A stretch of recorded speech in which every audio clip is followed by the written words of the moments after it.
Most men see a sexy image and feel sexual desire instantly. This is not the case for most women. This makes men look simple, like they have an on-off switch, and women complicated. The answer here is in the feminine responsive desire. Actually, many women report that they don't feel any desire until they're actually having sex. So, how do you create that desire? Hello, my name is Valdo Lallemand. I'm a relationship coach.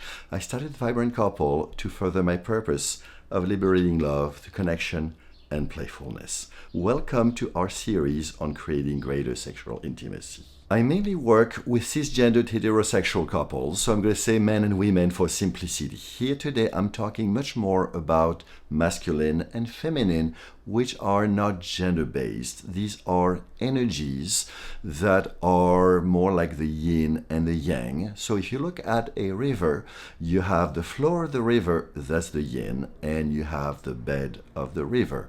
That's the yang. Without the bed of the river, the flow becomes a puddle, and therefore the yin is the yang, the structure, the safety. And without the aliveness of the yin, of the feminine, the bed of the river feels like a pile of rocks. In the last video of the series, I shared more about the yin-yang polarity and how it is important to invite each other to a dance. Today, I'm going to talk about skillful action and responsive desire. World-renowned couple therapist Esther Perel says, "What women fight in the streets, they want in the sheets." So what women fight in the streets is the abuse and the control and the domination of men and patriarchy. What women want in the sheets is the divine masculine, not macho, but a masculine, whatever your gender is, that is able to help them relax their incessant to-do list, their incessant worries and mental chatter, so that then they can lead them into their sexuality. It is indeed true there are many men who are out there having sex just for their own pleasure and enjoyment and do not really care about the woman's experience. What I'm talking about here is a couple, whatever your gender and sexual orientation is, in which there is appreciation, mutual respect, and a desire to dance with each other. That dance works best when there is one taking the masculine pole of creating the bed of the river, creating the direction, leading the feminine to her sexuality, and the feminine relaxing, enjoying being in her flow, being in her pleasure, and if that's important in the moment, in her orgasms. Quick pause here for men.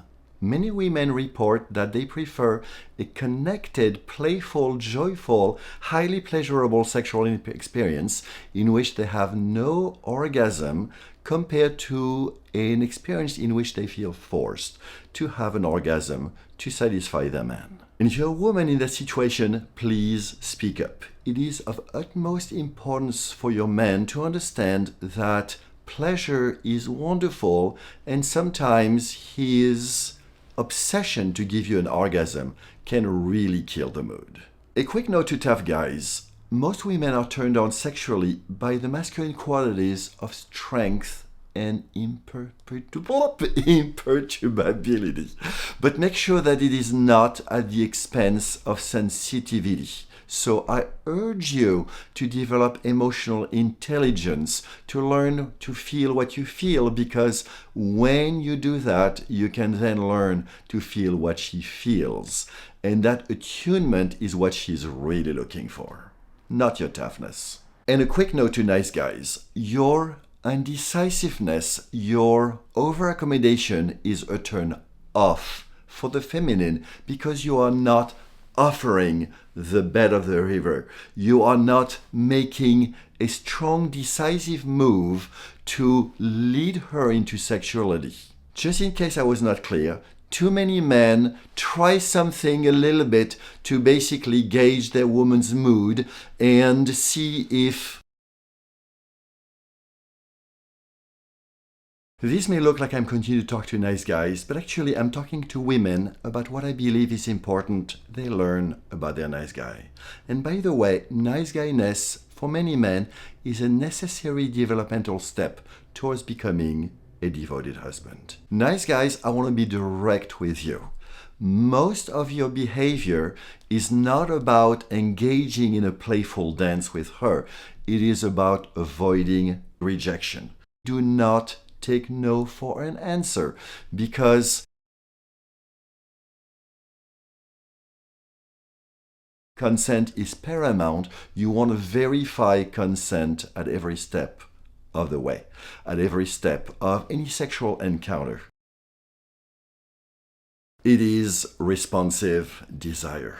Learning to engage one's skillful action in order to invite one's feminine partner, responsive nature. It is learning to invite her skillfully and penetratively to relax and engage in the pleasurable, sensual, and erotic dance between the masculine and the feminine. One chooses at that moment to be the masculine pole and to be the observer, and gets delighted by the aliveness and the juiciness of the feminine. The other decides to play the feminine role, trusts that her partner will play the masculine, so she does not have to worry about structure or safety, and decides to go in and reveal herself and indulge into her desire, her pleasure, and when good for both of them, her orgasms. Men, women may seem complex, but they need sex as much as you do. It is your job to learn to find what skillful action will go from her no's to her yeses. Note to self, that may change daily.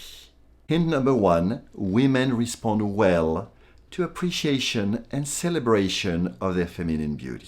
Hint number 2, invite her to sexual intimacy before she is tired. Hint number 3, women typically have a long to-do list, and sex is the last thing they want to add to that list. So I invite you to participate in the household chores. If you do that transactionally, hoping you'll get lucky tonight, this is not going to help.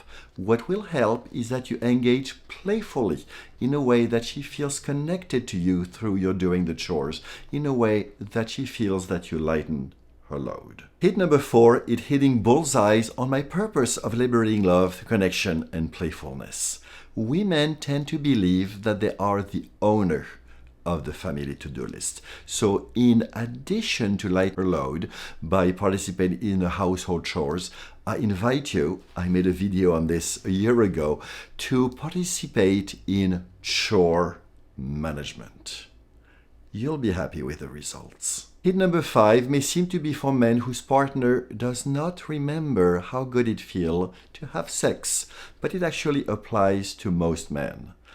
I invite you to find ways for her to remember how good sex feels. Remember, many women don't even feel sexual desire until they are actually engaged in sex. And one of the best ways to do that is, after the two of you engage in a sexual encounter, to have a moment in which you cuddle, in which you talk, in which you laugh, in which you talk about the future. That will make a big difference in her remembering it. And a bonus hint that may seem very counterintuitive. Scheduling sexual intimacy actually increases the chances of her relaxing in her responsive nature. If you're a woman who feels resistant to sexual intimacy, I invite you to consider that men also learn from praise and appreciation. Tell him what he does well. Tell him what he did well. Be detailed, be graphic. Also tell him what you would love. And when he provides it, make sure that you praise him, because he will give you more of that. Men are often desperate to satisfy their woman, and too often they don't know how. And if you are a woman who wants more sexual intimacy, but somehow you've learned culturally that it is men's job to make the invitation, that women need to wait for that invitation. And by the way, there are as many couples in which it is the woman who wants more sex. I invite you to learn to invite him from your responsive nature. How? I'm going to believe that a picture is more than 1,000 words. In the next video, we're going to talk about pleasure and orgasms and how to make them stronger and lasting longer. Please hit the like button below, subscribe, and hit the bell so you can be notified when I publish new juicy content. I look forward to seeing you very soon.